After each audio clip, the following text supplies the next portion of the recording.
Hey folks, Brannon Beliso. Are you living your best life?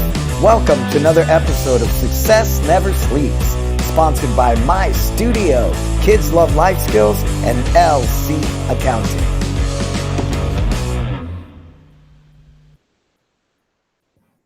Hey, Brannon Beliso here, 11 a.m. Pacific Standard Time on the West Coast. Welcome to Success Never Sleeps. I'm going to give you a chance to log on, climb aboard, hang out with us, start by saying hello to our sponsors and thanking them graciously. Who are our sponsors as always? We have who? My Studio, simply the best CRM app that's out there today, serving not only the martial arts community, but fitness clubs, yoga, dance. It's covering the bases. Kids Love Life Skills. We need character development. We understand that. That's what separates us from any other child's activity out there. If you need great character development, please talk to Marco Mazzola over at Kids Love Life Skills. LC Accounting, Letitia, martial artist, great bookkeeper, and my sister. So my opinion's a little biased, but she is amazing at what she does. And the support she's offered me through the years, especially the past years with this pandemic, has been monumental. So thank you to our sponsors. And today, members, you're coming aboard, you need to share this. Share this video and this live feed, and you're going to be entered into a drawing. And what are we giving away, K1?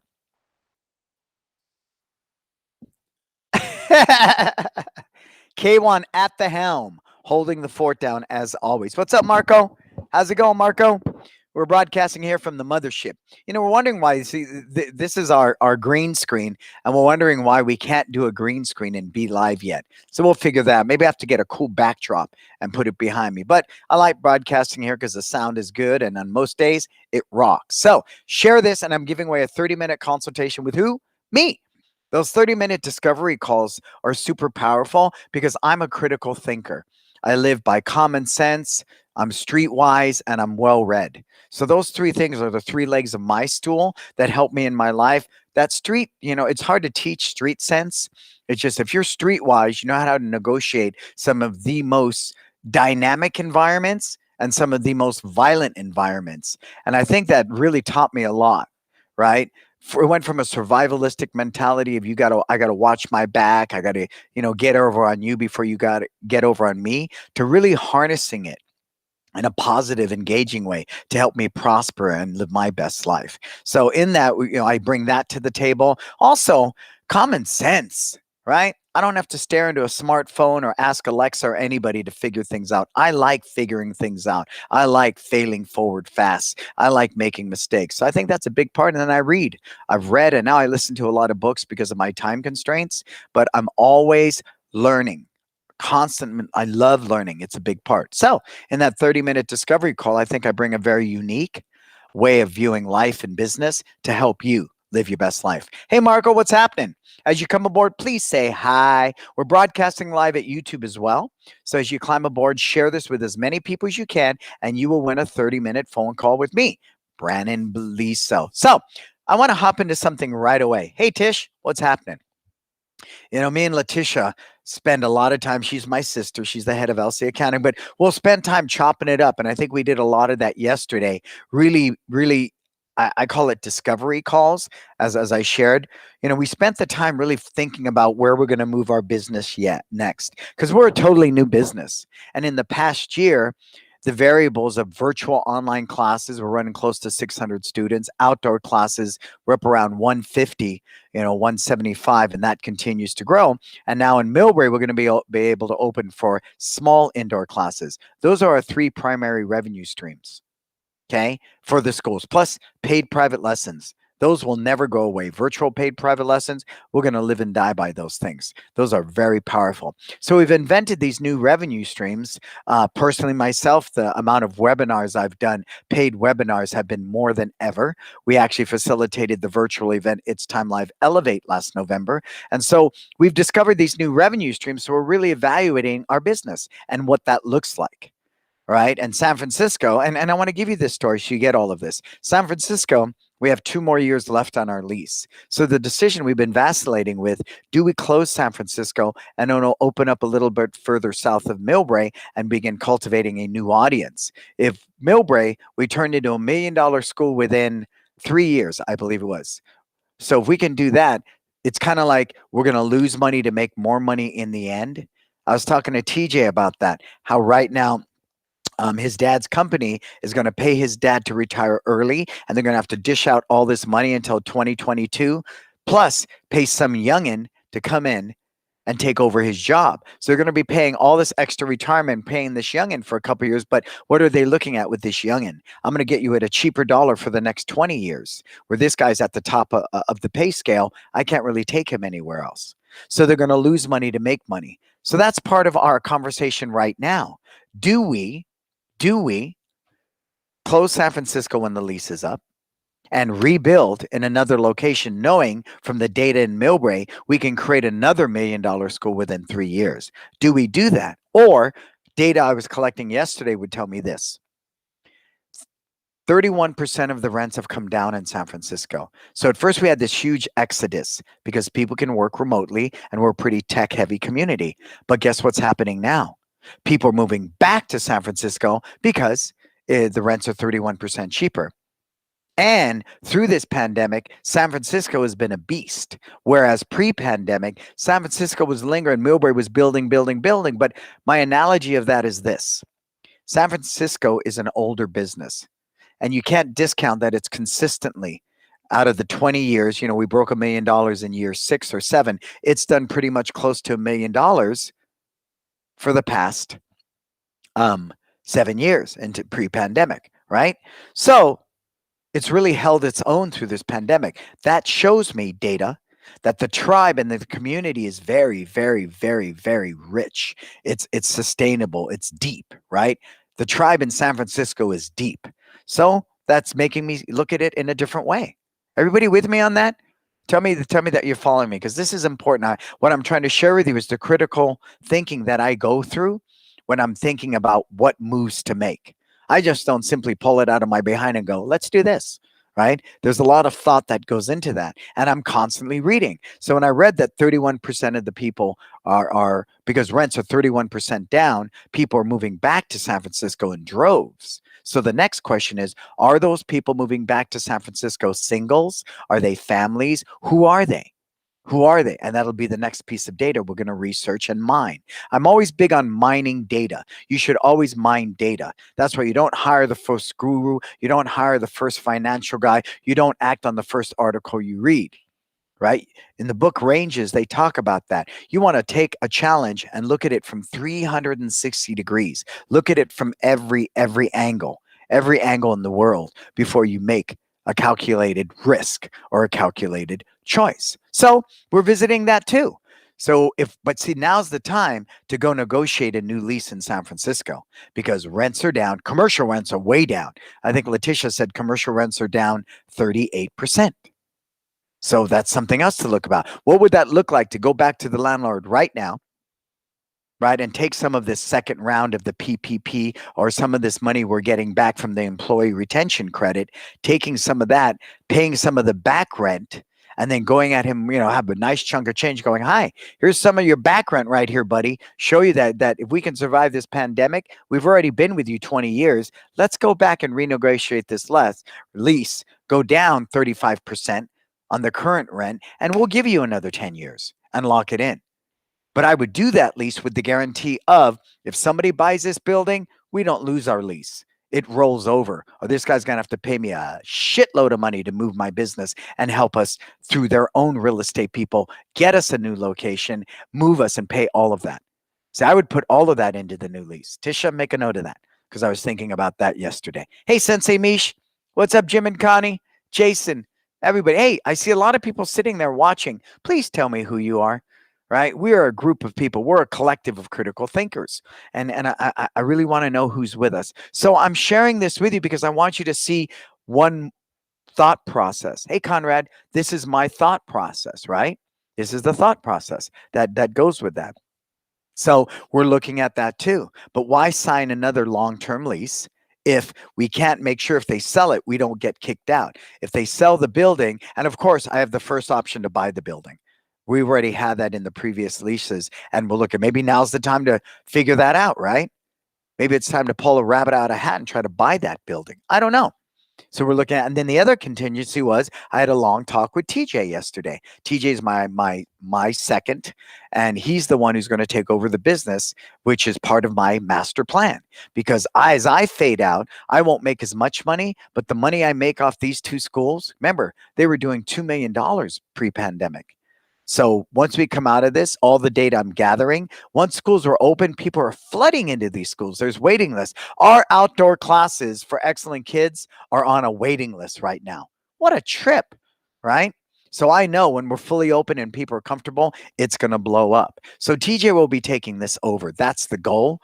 So sure, eventually he'll make the lion's share, but my goal is to have enough of the piece of the pie where I'm retired, and that's retirement money. That plus the dividends I'm making off my investments. See what I'm doing? So there's so many things. Hey, Leroy, what's happening, sir? So all these different things I share with you transparently because that's what it's like. It's a full picture. I just don't simply go, okay. No, there's a lot of variables that go into this. So I just want to share that thought process with you. All right, let's take a question. Let's take a question. Then I'm going to jump into something else and talk to you about that. Okay. James, what's happening, sir? Sunny, Colorado, James Walker. What's up, James? How are you, sir? Hey, you guys, you better get booked for It's Time Live.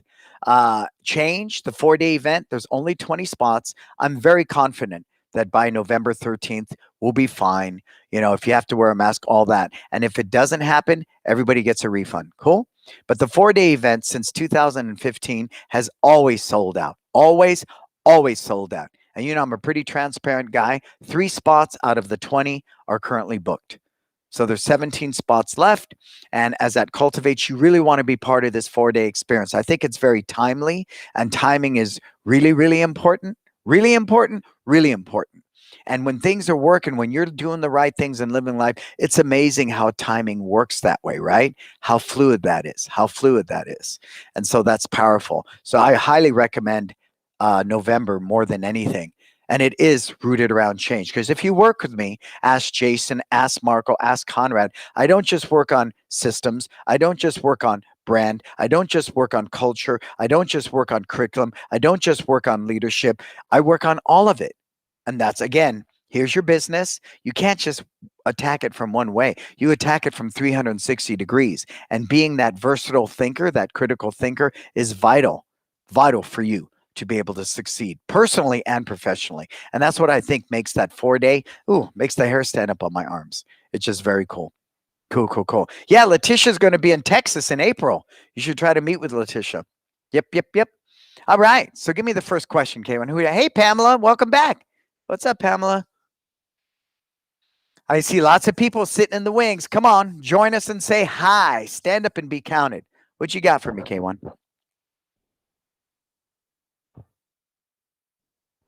All right. What is the ideal way to get the most exposure on Facebook when a student completes a challenge? Example, meditation challenge, morning routine challenge, post to their personal page and then tag our business page, post to the personal page and then check in on our business page, a combination of both. I think, Jeremy, that's a double-edged sword, and I'm going to tell you why.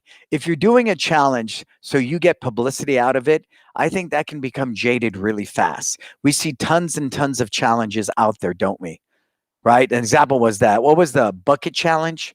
The ice bucket kind of started the whole thing, right, Jeremy? The ice bucket challenge. I think even I did the freaking ice bucket challenge. I don't know why. I think I might have done it with my kids for the fun of it. But see, the problem with the challenges is I think they're passe. Now, if you're part of a fitness tribe, and you're really using it just for that page, and they know this is a private page, and the only people seeing the challenge are the different people in that challenge, and it's to help cultivate your tribe, I'm 100% for that, Jeremy. But if you're cultivating this challenge to simply help your social media presence and to get them to post it at their page and get their friends to like it, I get it. We're doing it right now. We're telling you to share this video with your group so that they discover success never sleeps. And in exchange, we're going to draw a digital winner at the end of the show. I get that. I get that. But do I think that's a good thing to do if it compromises your culture? No. So think about that, Jeremy. And then once you're clear on that, I say all bets are off, sir. You should be doing it to Instagram, Snapchat, TikTok, your email list, the challenge, your e-newsletters, your push notifications through my studio, texting, everything, everything, everything, everything, everything. But if it undermines your culture, if it puts a bad light on your why or what you do in your business, I would rethink that, okay? Does that make sense, everybody? Everybody with me on that? Yeah. Yep, yep, yep, yep, yep. Good.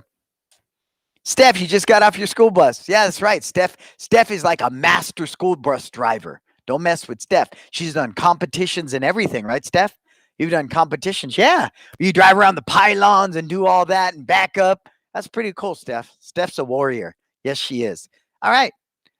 Next question.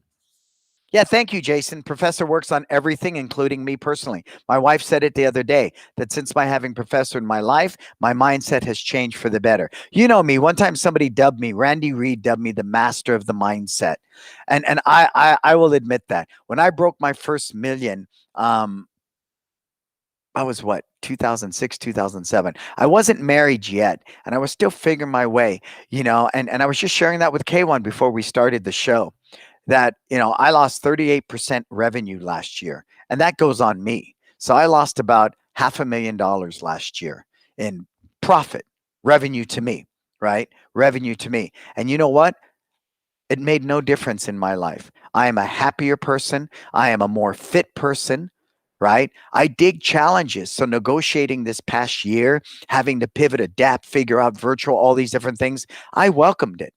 And you can ask anybody that's on my team or part of my team, how many negative days can you think I've had in the past year, K1? Or I'm pissed off or in a bad mood? Yeah, K1 has seen one and he sees a lot of me.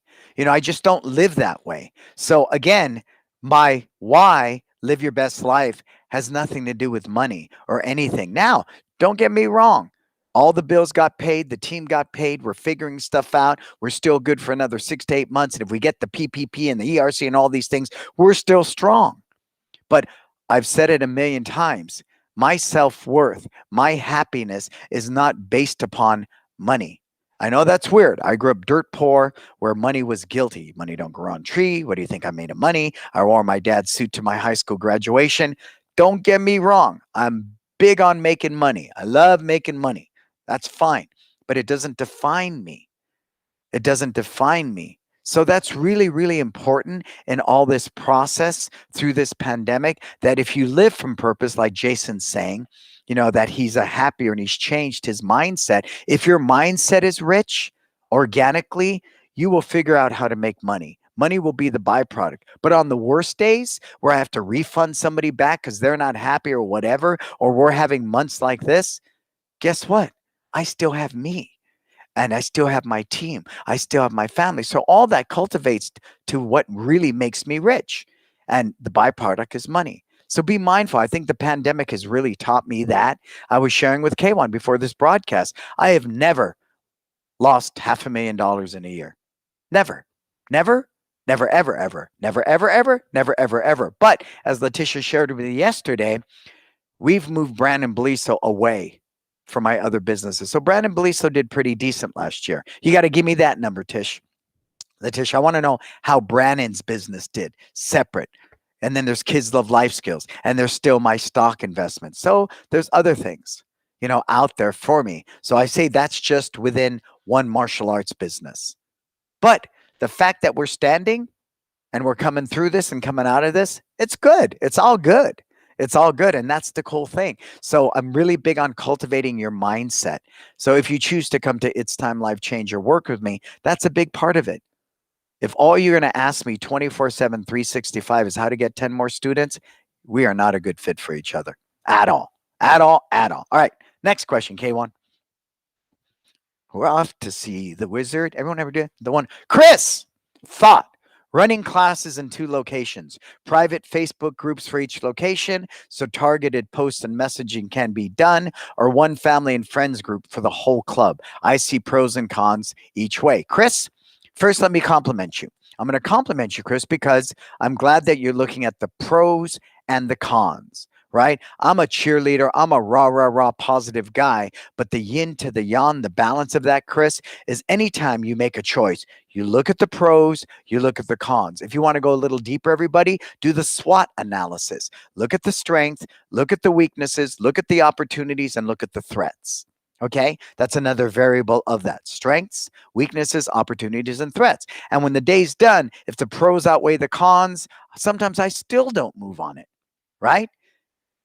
Less than a year ago, the pros were potentially close San Francisco and move it somewhere else out of San Francisco because rents were too high. People can't afford to live there. Families are moving out. That's changed dramatically. So the pros and cons are changing.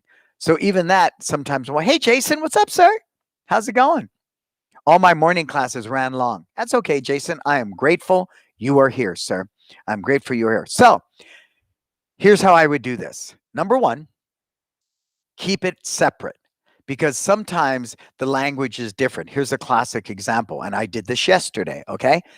Have a business page for One Martial Arts San Francisco. We have a business page for One Martial Arts Millbrae.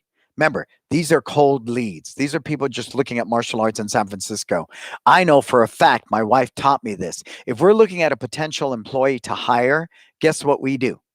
We go right to their Facebook page and we look at who they are and what they're about. So I think if somebody finds you in Google, it's not uncommon for them to go to your One Martial Arts business page. Okay?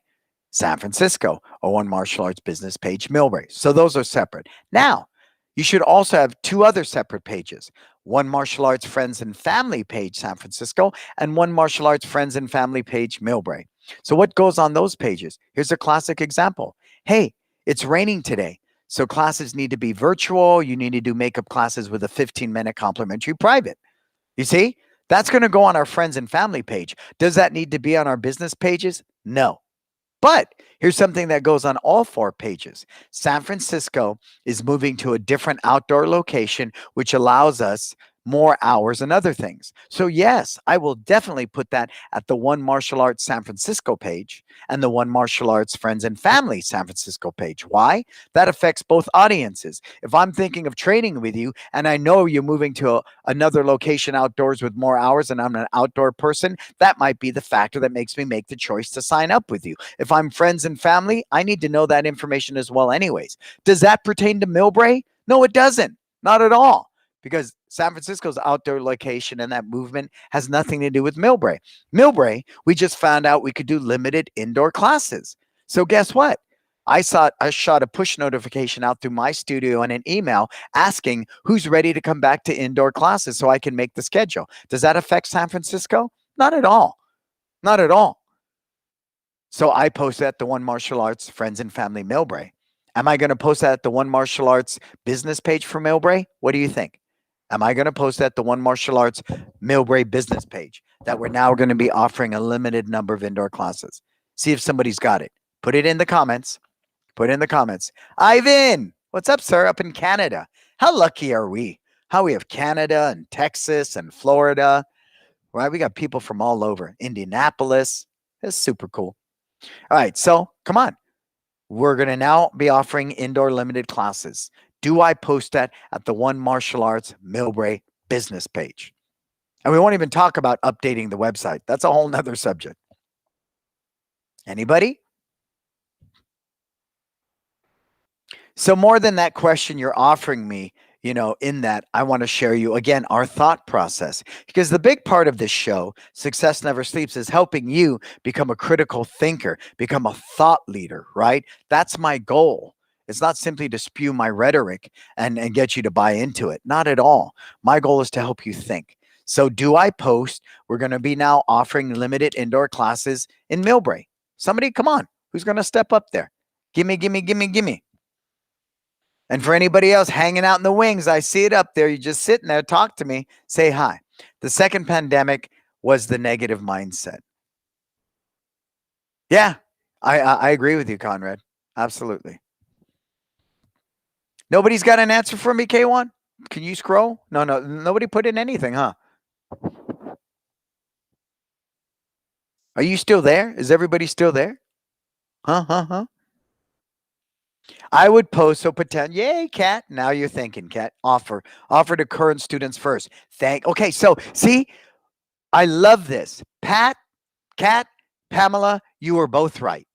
You are freaking both right. So you're right, Pamela. The first thing I did was send out a push notification and an email to our existing students to email me directly at professor at onemartialarts.com. Okay? Okay? Then guess what? I posted at the business page. Then guess what? It'll be updated at the website. Then guess what? We might do a Facebook ad campaign. So you're both right, but Pamela and Kat, that's critical thinking, right? Oh, let's see what Ivan's going to share. I'm not sure how far apart your schools are, but I would say maybe the San Francisco school would love to do indoor classes. So I would say yes. You're right about that. So, Ivan, there's the third tier. You're right. Because remember, it's limited space.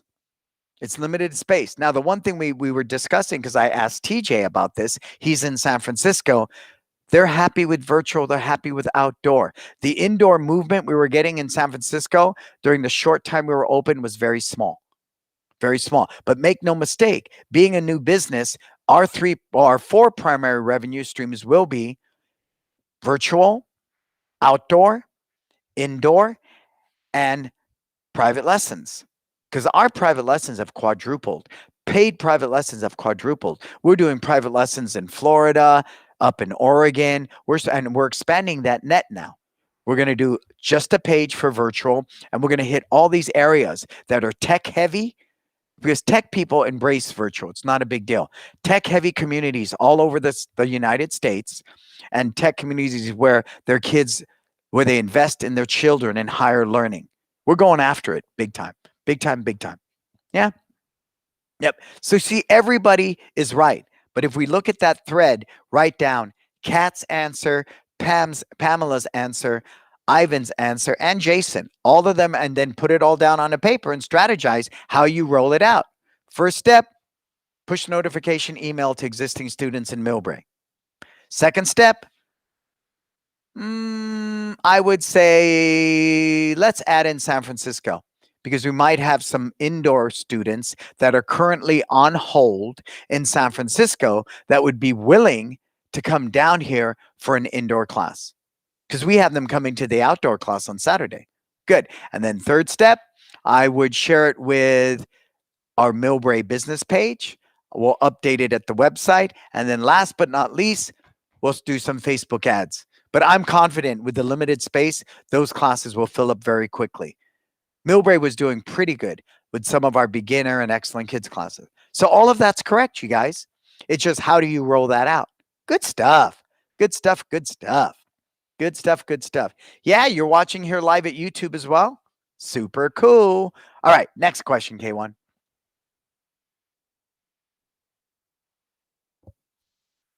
And I'm going to see some of you, huh? In the It's Time group mentoring. That's coming up shortly at 12:30 p.m. Pacific Standard Time. We're going to wrap up our first experience and roll into the second one. So remember to be there, everybody here that's part of our mentoring group. And anybody who's here, our group mentoring is how much a month, K1? What is it? 129 a month to month. If it doesn't work for you, bail out after a month. But it's all this stuff. And you talk to people who's on it like Jason. There's a couple people here. It's super cool. It's a lot of fun. All right, give me Courtney's question. Sorry about that. What do you tell the parent of a lazy child who's simply not trying but expects to get promoted? Okay, so leave that there, K1. Can you stop the special effects for a minute? Now, okay, that's okay. So, Courtney, I'm going to say this. I don't tell anybody anything.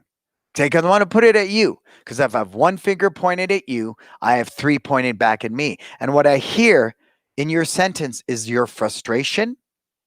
I hear part of you is like fed up, right? Because listen to what you're saying. Tell, lazy, expect, simply not trying. That's all really negative.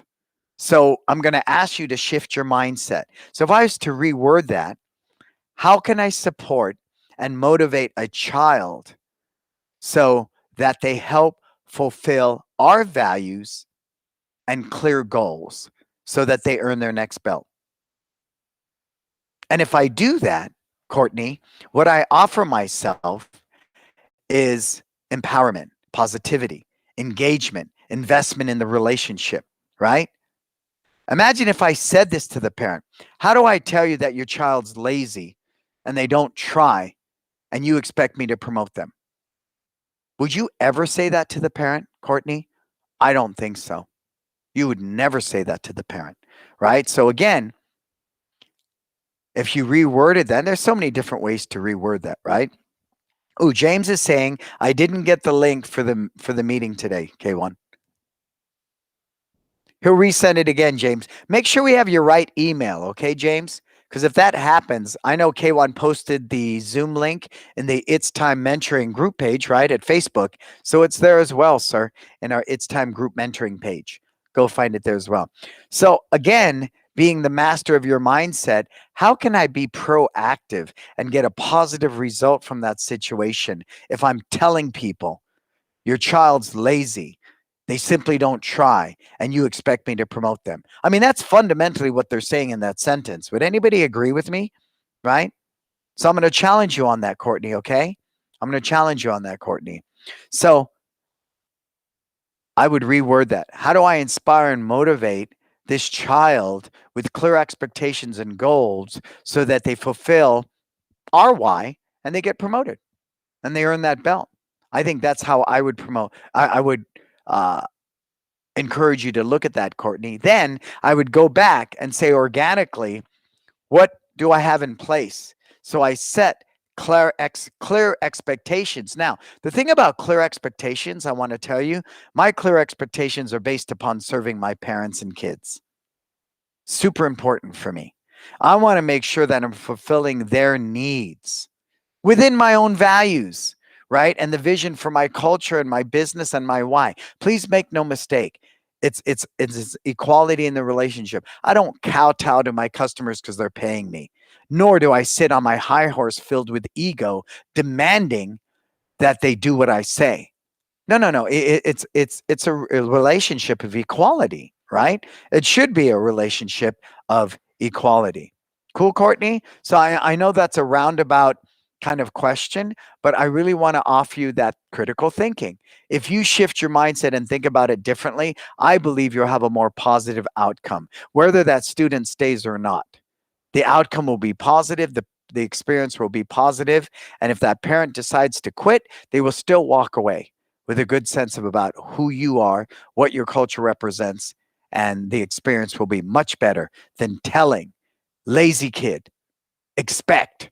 That is not I can't work from that. And I don't think anybody else can work from that, right? Cool, cool, cool. All right. Next question, K1. What we got? Hey, Sensei Mish. I have asked the parents if there is something I can do to motivate the student, but I have never told them their kid was lazy. Well, yeah, and of course we would say, well, I'd never say that to your face, but it'll come out emotionally, spiritually, if that's who you are and where you're at. Okay. But I understand venting. I have a lot of soundboards that I just throw stuff up against that I know I would never say publicly because it doesn't help. It hurts. But sometimes you need to throw up and get it out. Bleh, right? Just get it out so that you don't feel that way, right? Okay, cool. Next question. Stephanie, I'm thinking of offering a program for homeschoolers. What do you think is best to offer it once or twice a week? Okay, Stephanie, I'm going to ask you to talk to my sister, Letitia.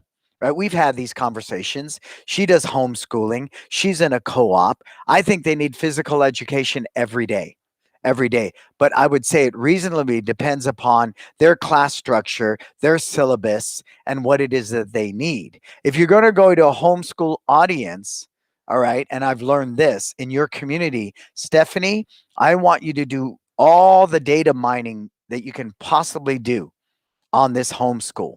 Because let's say they have a certain way of thinking, a certain way of behaving, and you come at them from left field with a whole new angle. You're actually going to alienate yourself from them because each homeschooled group, and Letitia will vouch for this, each homeschooled group has their own way of thinking, has their own culture already. And if your culture aligns with their culture and you can help support their values and the vision of what they want to do with their education, the way they want to educate, then yeah, It could be 5 days a week and be a whole different experience. But if you don't fit them culturally, they won't even take you for 1 day a week. So I think that's the big thing first is know that homeschool really, really, really well. Yeah, Letitia's saying it right there. Yes, homeschool is a very hard market because it is very close knit. And they're very careful about what vendors they work with. They're very careful about who they allow in to their community. So I would do everything you can first, Stephanie, to mine the data on that homeschool and know I would look at their purpose statement, their why. I would try to look at their syllabus and their curriculum already and think, does your why, does your culture support theirs? And if it does, I think that's potential for 5 days a week. If it's a good fit, they're going to want more of it. If it's a bad fit, 1 day a week will never happen. So the question is not, should it be 1 or 2 days a week? The question is, have you cultivated enough data, mined enough data, Stephanie, where you've created this very clear elevator pitch, right? If you were standing in the elevator with the most influential homeschooled person there, could you say enough before you get to the third floor where they're going to step out in the lobby and then have a lobby conversation with you? And can you say enough there to where they'll sit down and have a latte so you can do a latte pitch? I learned that straight out of Nike. I didn't make that up. That's the guy from Nike that I was working with just before the pandemic. And that's what he taught me. So I would cultivate that more first, Stephanie. And if it's a good fit, man, I'd be on their doorstep, right? I'd be waiting right outside that elevator to get in the elevator with them. And I'd be prepared for the lobby pitch and I'd be prepared for the latte pitch. Because what that says, Steph, is that you've done your homework. You're not simply trying to get business. That says, I know you, I understand you, I agree with you, and I believe we can help cultivate and enhance your why. All right, Steph? So really think about that. Wade, hey, sir. Hello, sir. Great to see you, and I've been enjoying K1's content.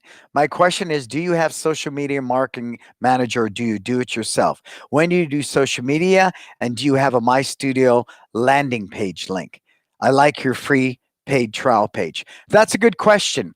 I'm in a I'm a different person. God, I'm a different person.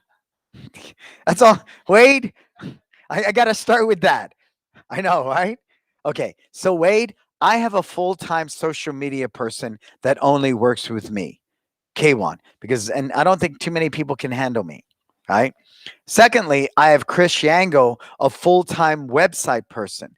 But remember, the reason I made that choice, Wade, because we have One Martial Arts, we have It's Time, we have Brannon Beliso Consulting, we have Kids Love Life Skills. So across the board, it made sense. Because what I would pay somebody, what, $200 to $300 a month for a good website, I'd have 4 different websites. That's $1,200 there. I hire social media people, for each one, that's roughly $500 a piece. That's another $2,000 there. So I'm better off hiring K1 full-time working for me. We do work with a young man right now who's cultivating his social media marketing, who we really like, who we're trying to cultivate a relationship with, because we're very specific about what we do. And K1's social media posts at this point, I would say is 85% him, with my influence. He's been here 3-4 years now. So he understands how I think. He understands our brand and our why. He drank the Kool-Aid. So it's easy for K1 to cultivate content. But make no mistake, some of the stuff we pivot and have to post in the next 30 minutes. It's raining tomorrow. Boom, that's got to happen. Right? So K1 gets me, Wade. He really gets what I do and he gets our why. So I would be very mindful of that. When it comes to social media, I do some of it myself. K1 manages most of it. We have Adam that we're working with. What's Adam's company? I thought he only has one company. He just launched his marketing name. But I'll share that with you. But, I'm not ready to do that because we haven't decided if Adam's it's going to help us or not. I'm very much into disruption, and we made the huge mistake, Wade, and I say I made the mistake with the last marketers. And it's so funny because when I called him out on the first Zoom call with him, and I won't say his name, I should have seen it. He had the library behind him. He had a book by Russell Bronson facing the camera. That should have been we're not going to do this. But you know me, I give everybody a chance. And we did, and it didn't work long term. We got a few people out of it, but not as many as I would have liked. So your question is, Example of something to put on the bottom of an ad. Below is a link to register for our free trial or one introduction class and one group class. Once you complete it, you will be redirected to our class schedule where you sign up for your group. Yeah, I mean, we do that all the time, Wade. We do that all the time. But I would be mindful that number one, you don't use a long link like that. I would go to bit.ly and shorten that link. If you want to go a step further and spend the money, I would customize that link, Wade, because it helps promote it. And that link might say, the bit.ly link would be bit.ly.one free trial team martial arts, something like that, because you can also use it to promote your band. I don't like long links like that. I simply don't. But yeah, I mean, we have commercials running right now that we just finished, and we're doing second commercials where we talk about the virtual thing. Click on the link below. All that's standard practice, sir. All that's very standard. So we like keeping it in house because I think, and K1 would agree with me, I think we've learned more about our brand through cultivating our own social media. And we've learned about the do's and the don'ts, and we've learned about breaking every rule. Because I think the one thing I've learned about social media marketing people is every 6 months, there's a new hype. I would say because things are moving so fast, wouldn't you say there's a new hype every 3 months? Yeah, almost every month. Yeah, K1 will vouch for that. It went from this to this. And what's the latest one? You'll only pay us for students you get, right? That's the new one. You pay, someone said $70 for every student you sign up, because what they fundamentally do, they do all the legwork of the phone call, the texting, the refunneling, blah, blah, blah, blah, blah. And if that person signs up for a membership, you kick them back $70. It's some number like that. That's the latest thing, because they understand what they're giving you is a carrot. They're giving you a carrot. They're giving you a carrot. I have never worked with any social media person that has asked me, what's your why? That question I ask you all the time, Wade. Why do I want to do business with you versus Joe Karate down the street? They never ask me that. What they will do is throw stock photos in front of me. They will throw their copy, which is emoji written, and it's a done day. See, I'm also trying to learn this, right? Because I want to learn. I'm a learner. I want to learn. And that's important because I've been the victim of I'm the expert, you're not, simply do as we say. And I had the Golden Gate Bridge at the back of my website. Does anybody remember that time I had the Golden Gate Bridge at the back of my website at the top of the fold? Does anybody remember that time? If you do, put it in there. So I've learned. But see, I'm not just simply blowing sunshine up your butt, Wade. This is experience. This is stuff I've experienced. This is data we've mined. So when the day was done several years ago, when we moved K1 out from Michigan, we made that choice. I want a full-time social media person. I want to talk to him about what I do. That's very important to me. Very important. That's where you have Chris Yango. He was a coder, right? He knew nothing about building websites. I invested my time and money into Chris because he got my why. And now Chris is starting to produce amazing web stuff. And we can do what we want. We can sit there and have a conversation with K1, Chris, and Adam and go, okay, change this on the website. And it'll happen in 48 hours. We have that luxury. So I like that. I personally like that. But look at the success of Market Muscle. Stephen Reinste's got a pretty good template, and people see success with it. So that's another way to go. So I think what it comes down to, Wade, more so, is what fits your why, sir. What's the best representation of your brand? Because it's not just about getting new students. It's about cultivating relationships.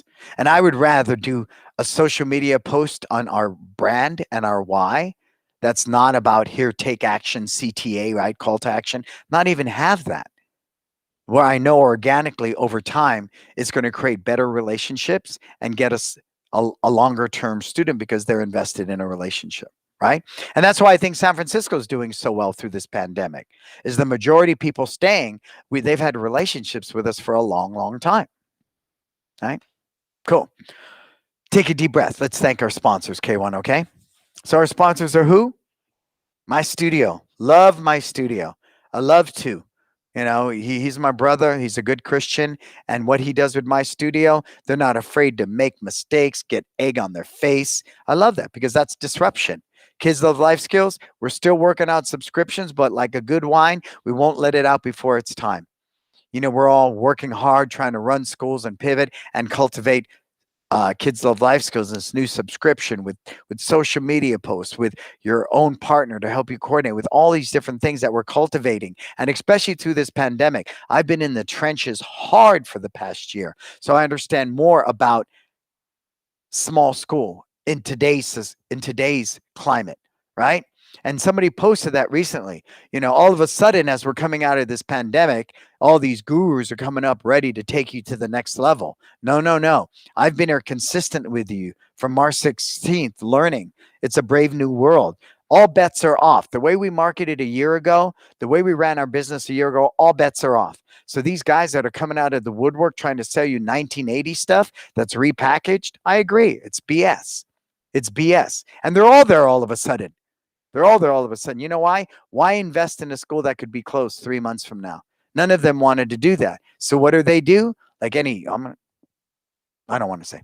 They're going to sit on the sideline though, and they're going to hang out and wait. And once all the roadkill's there and they say, who's still standing? Oh, hey, are you ready to go to the next level? Because you're still standing. Hey, you ready to go to the next level? I think what anybody who lives a values-based life, they should have been there from day one, helping you somehow, some way. And that was my passion and purpose and commitment. Success Never Sleep has been there every Friday since this pandemic. Every webinar we've done has been there since this pandemic. I'm proud of that. My team and I are extremely proud of that because we've been here, because we are you. We're in the trenches with you day in and day out. Cool? Yeah. Our brand content was elevated after professor's guidance and is creating content webinar. Yeah, absolutely. Absolutely. Yep. Cool. How are we doing on time? All right. So I'm going to go left for a minute. I made a post and I just want to share that so we're really clear. We've earned, finagled, searched, submitted. We're at close. Hopefully, if we get the PPP for San Francisco, we're at about $300,000 of free money. I'm going to say free money in this case, right? And I know everybody says, and somebody posted that, God bless his soul, nothing is free. Somebody has to pay for it. You're right, but it's not me. All right? Down the road, it might be higher taxation. Down the road, it might be taking a government program from somebody. I don't know. I'm trying to show up my businesses. So let me go through the list. Letitia, you can back me up.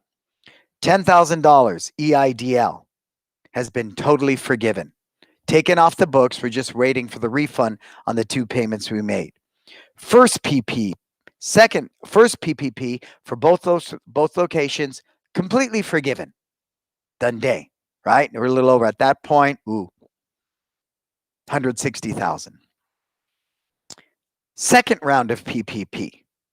We just got it for Millbrae. We believe we'll get it for San Francisco. I just saw $42,000 come into Millbrae. San Francisco will probably be a bit more. Now we're well over 250,000. Okay. Then we've got the ERC, the Employee Retention Credit. And what that fundamentally means is they've made it retroactive. So for 2020, any Social Security we paid into is coming back to us in the form of a check.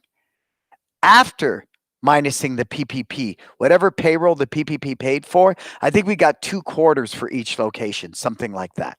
So we're getting money back there. Plus, moving forward in 2021, all the Social Security we pay will be credited towards payroll, except when the PPP kicks in. So the months you're using the PPP for payroll, you will not get anything for the employee retention credit. All together, plus the $5,000 Facebook grant, plus the $1,500 ad spend from Facebook. And I know we've applied for a couple of other California grants, and those may come through too. So altogether, Letitia agreed with me, it's about, at this point, $300,000 in money we do not have to pay back to the government. Will somebody have to pay for it? Yes. It might be higher taxation. Who knows? I don't know. But I will tell you today, and Letitia, you can back me up on this, is the $300,000 we've gotten to us free money. Is it free money? Put it in there, Letitia. To us. $53,000 for San Francisco for what? For the ERC or for the next PPP? Which is it? So, but to us, Letitia, at this point, all this money we've gotten, is it free money to us? Can we say that legitimately?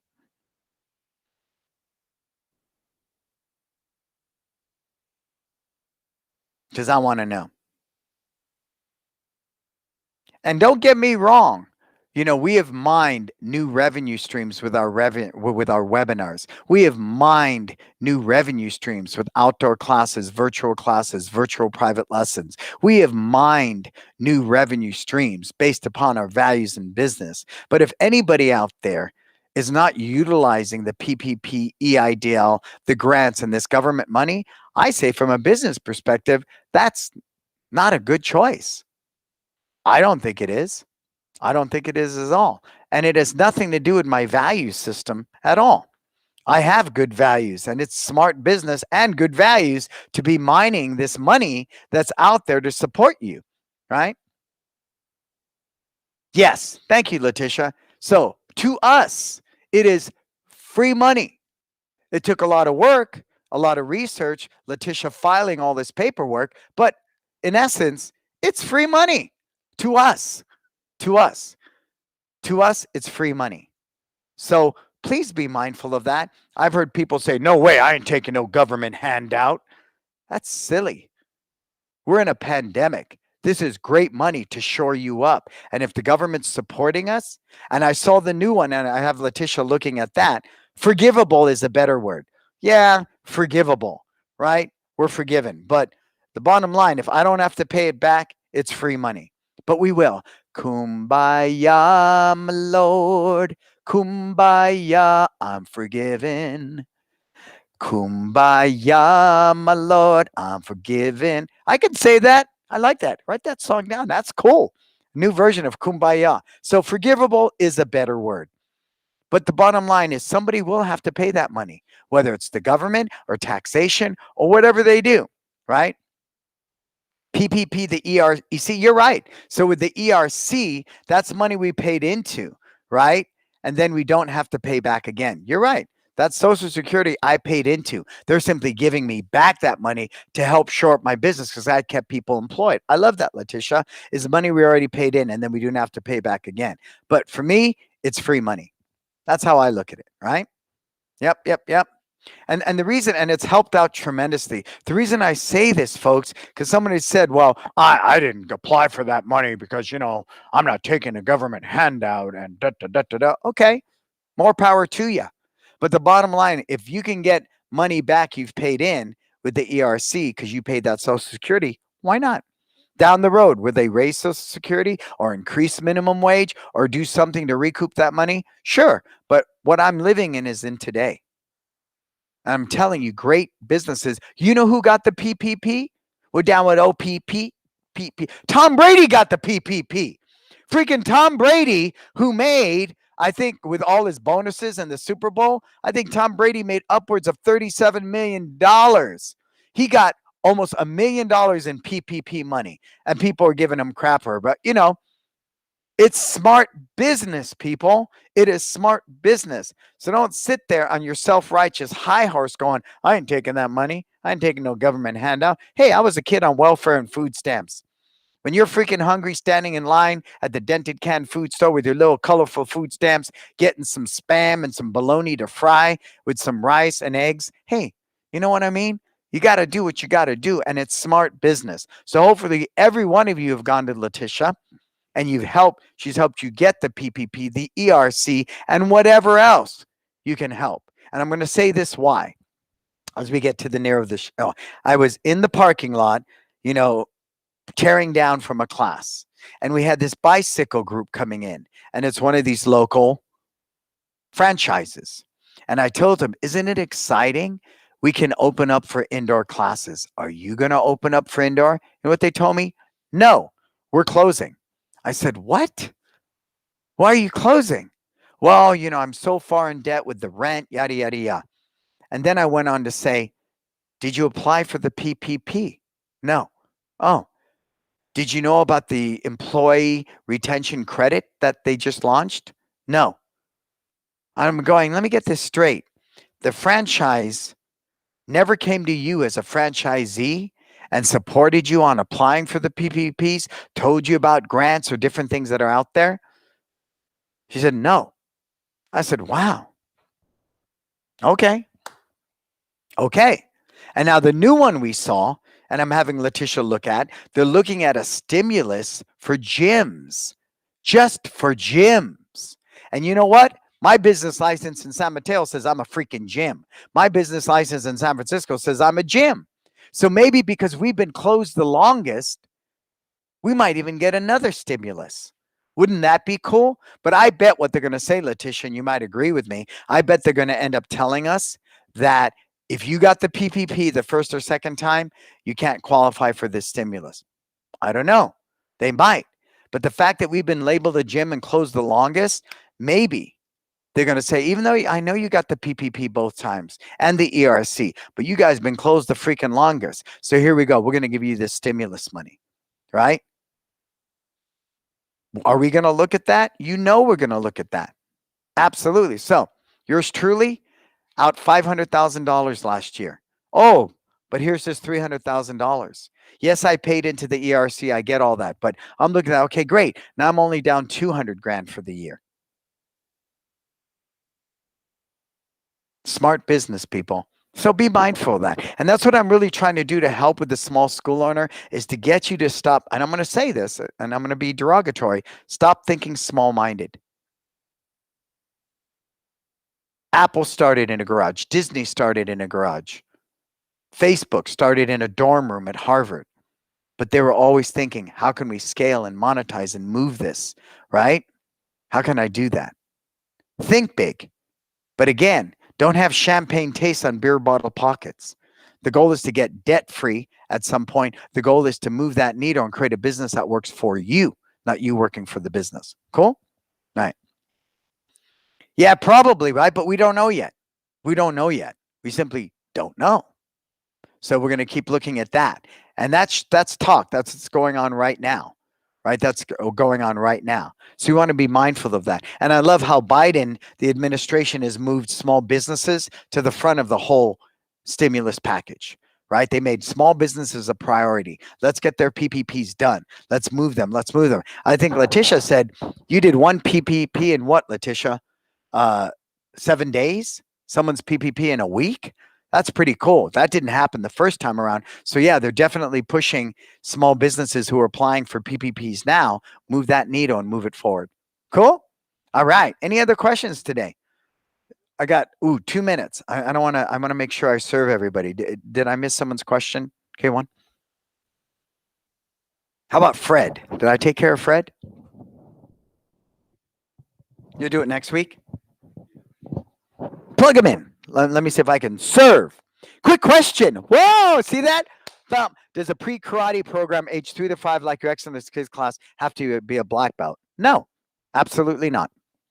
Absolutely not. What they have to be, black belt or not, Fred, they have to be trained properly, sir. I have black belts that suck, would never teach for me.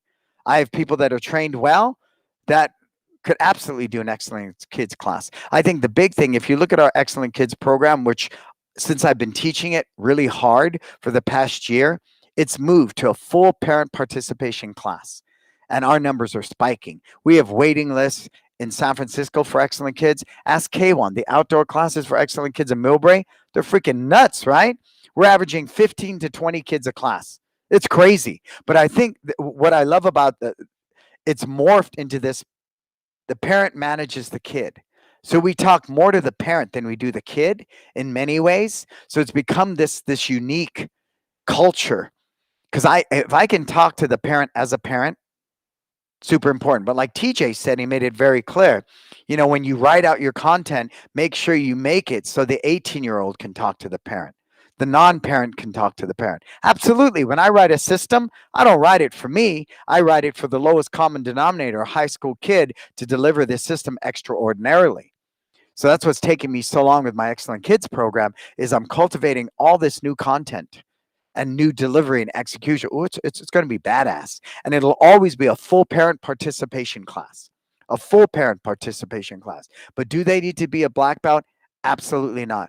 So if you're ready for this next wave and you want to ride with us through the bumpy parts as we implement all these new things, moving kids of life skills, excellent kids into subscription, now's the time to do it.